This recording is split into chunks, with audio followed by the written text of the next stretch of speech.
Okay, I don't know who needs to hear this, but I don't think people are catching on. Let me tell you what's about to fucking happen to you. Not in 10 years, not in the next decade, now. Like right the fuck now. We are hurtling toward a collision of crises so massive, so perfectly overlapping that historians are going to look back and say, what the hell were they thinking? Spoiler, we weren't thinking. We were busy. Busy arguing about celebrity gossip, busy scrolling, busy believing the lie that the market will figure it out. And while we were busy, our own government, the one we pay for, the one that's supposed to protect us, passed a series of disastrous policies that sold us out, piece by piece, dollar by dollar. Start with Citizens United versus the FEC. That one fucking ruling opened the floodgates for corporations to buy our democracy like it was a goddamn garage sale. Money became speech, corporations became people, and actual you, became an afterthought. Since then, policy hasn't been about what's good for Americans. It's about what's profitable. Water rights sold to the highest bidder. Labor laws gutted. Antitrust a joke. Our attention, our health, our future, commodities. Line items on a spreadsheet. And here is where it gets really catastrophic. That slow, relentless shove pushing citizens to the side over and over for decades, it made us desperate, angrier, poorer, and a little unhinged. Desperate enough to look at a business tycoon, a man who sees people as assets to be extracted, and say, hey, yeah, that's our guy, that's the one. Because at least he was honest about it, right? At least he wasn't pretending. But here's the problem, and this is the part that should scare the shit out of you. There is a vast difference between a dedicated public servant and a businessman who exploits people for profit. A public servant will ask what the people need to survive. A businessman asks, what can I strip away and still keep the machine running? And before you say, oh, you're just calling him evil, no, that's not what I'm saying. I'm saying something much fucking worse. It's not evil, it's just business. And just business doesn't hate you. It doesn't wish you harm. It simply does not give a single solitary shit if you live or die. Because you are not a person to just business. You are an externality, a cost, a rounding error. And right now, just business is about to collide head-on with AI job loss, data centers draining our water, cattle and crop shortages, and social service cuts that will leave millions with absolutely nothing. So shut up, put your phone down, and listen. Because when this collision hits, and it will hit, there will be no Calvary, there will be no billionaire savior, and I seriously hope you don't believe that there's going to be some kind of universal basic income. Why would they do that? There's just going to be you, and whatever you manage to hold on to. Let's get into it.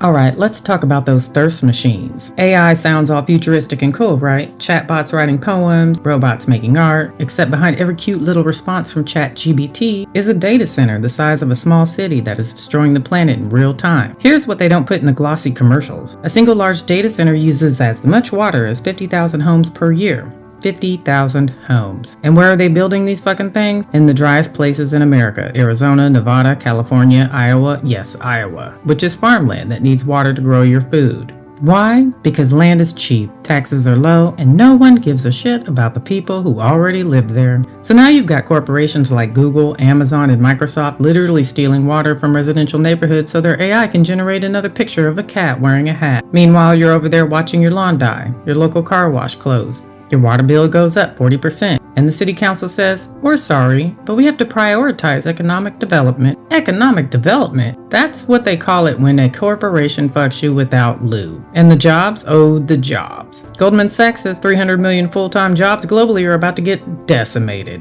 Radiologists, paralegals, accountants, coders, marketing people, your job. And the bullshit response from politicians is learn to code. Learn to code? While AI replaces coders? Are you fucking kidding me? But wait, it gets worse. Data centers also suck electricity like a marathon runner chugs Gatorade. They never stop, they never sleep, they just keep eating power 24/7, 365. So now the grid is collapsing. Utilities have to choose, keep the lights on at the hospital or keep servers running at the Amazon data center.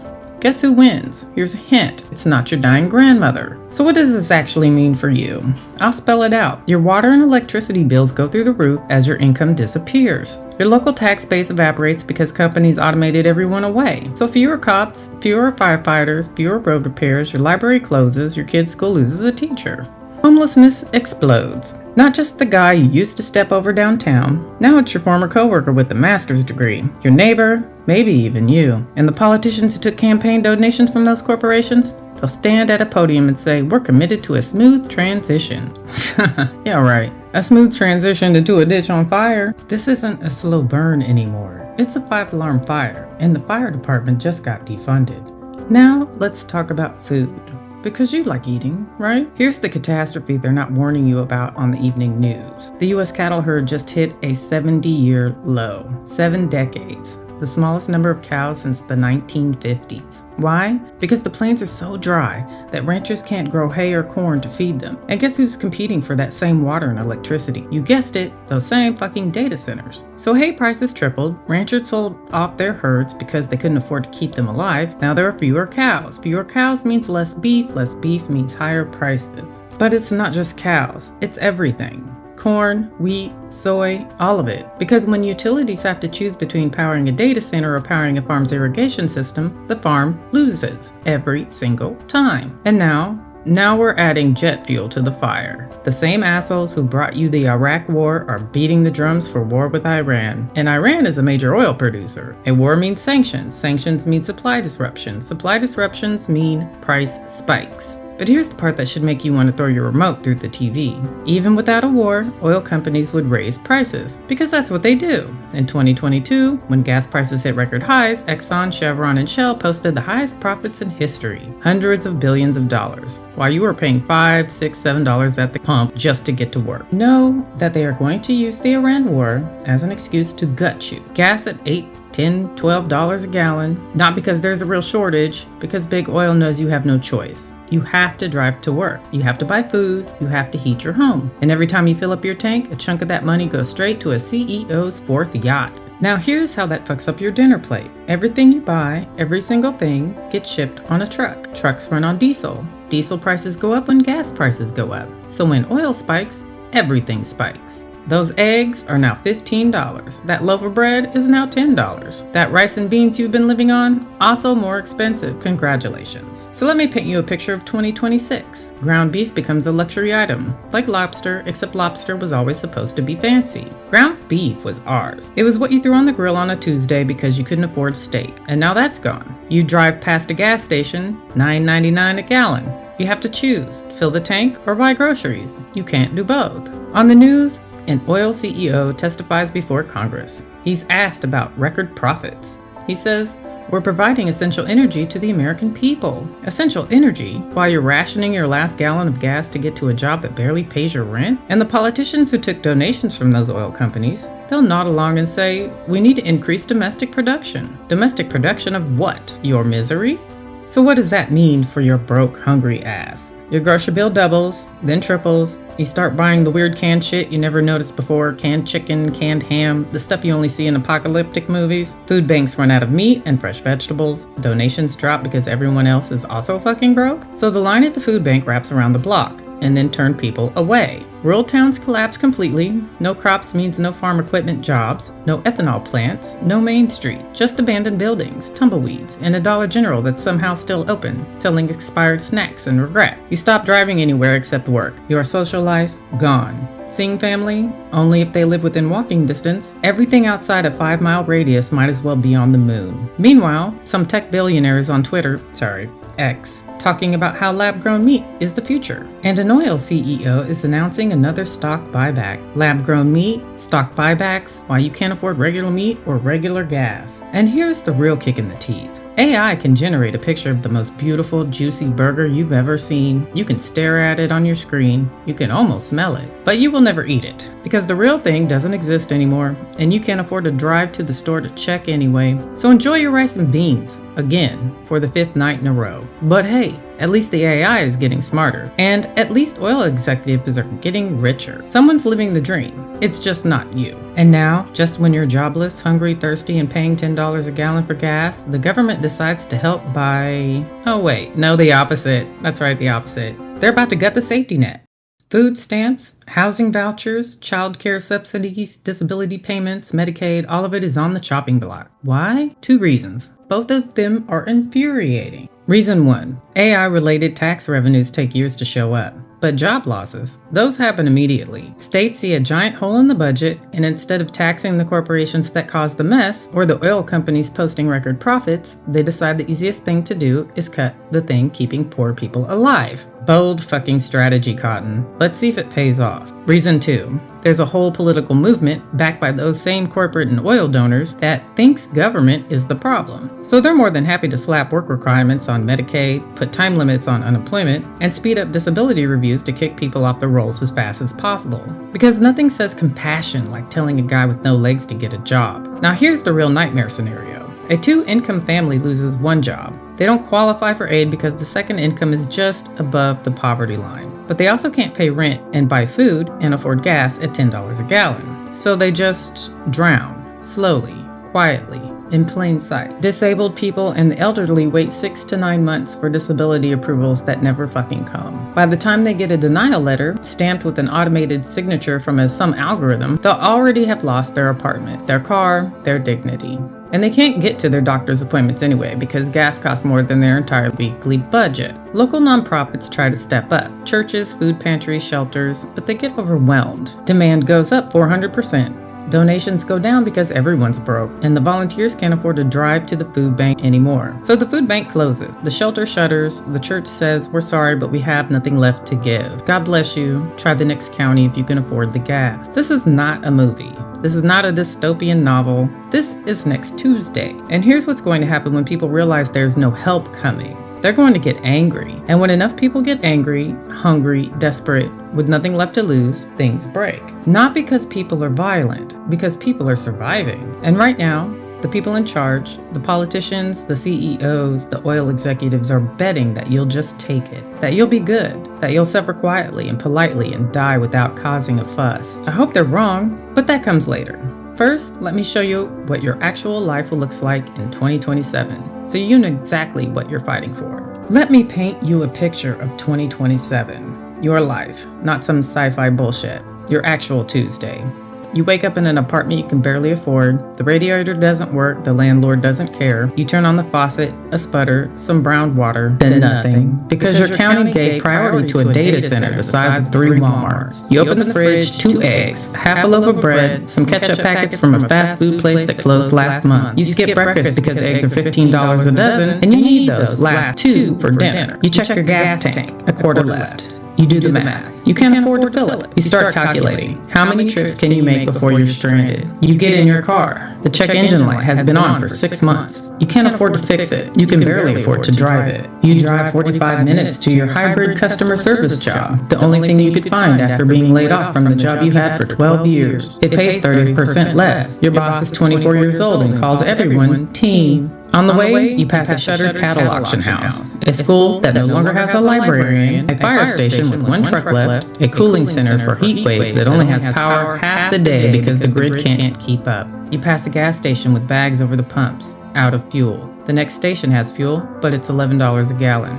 You do the math again. You keep driving. You pass a tent city that wasn't there last year. You see a family you recognize, your kid's friend from school, living in a fucking tent. Your uncle applied for disability 8 months ago. Still waiting. The appeal will take another 6 months. He's lost 20 pounds. His landlord filed for eviction yesterday. He can't get to his doctor anyway. No gas. Your neighbor lost their house last week. The for sale sign is already up.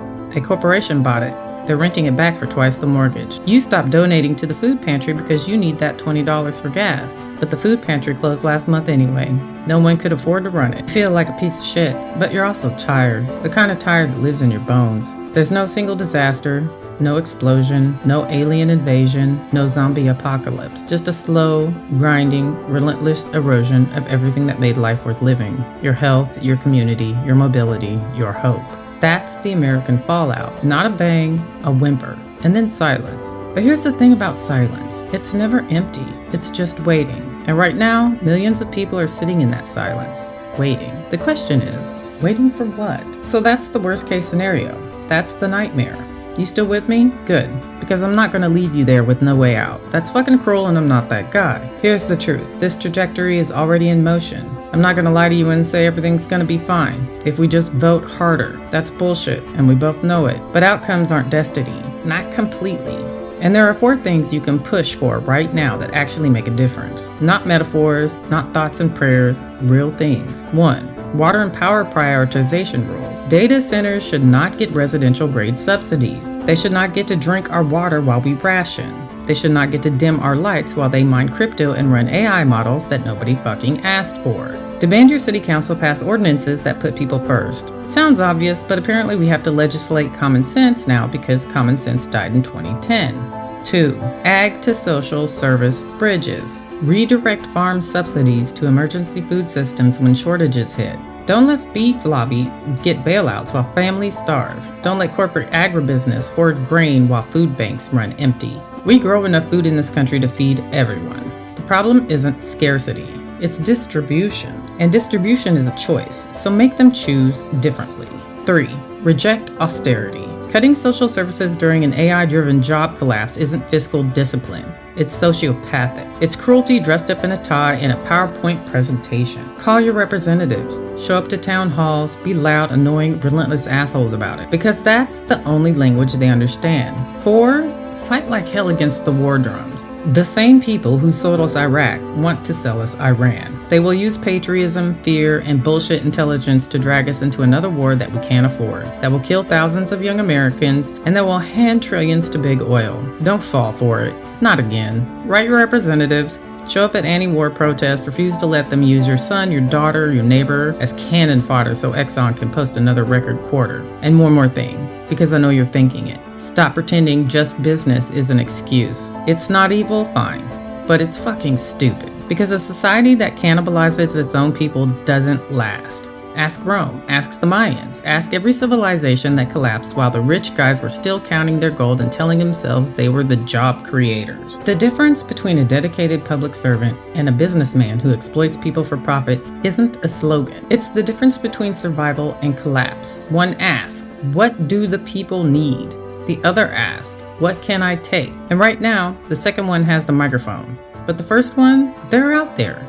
In your town, in your neighborhood, probably at your library, if your library is still open. Find them, support them, be one of them. Because the only thing just business fears is people who refuse to be line items. Big oil fears you. War profiteers fear you. The corporate stooges who sold out your water and your jobs and your future. They fear you. Because if enough of us say no more, not with a tweet, not with a hashtag, but with our bodies, our vote, our wallets, and our collective middle fingers, the whole fucking house of cards comes down. So share this video, send it to your local representatives, post it on whatever social media platform hasn't been completely enshittified yet. Start a community garden, join a mutual aid network, carpool, check on your neighbors, boycott the gas stations that price gouge, support anyone running for office who isn't taking corporate or oil money. Because when the collision hits, and it is hitting, the only safety net left will be each other. The fallout won't look like a hurricane. It'll look like a Thursday where you just can't make ends meet anymore. That Thursday,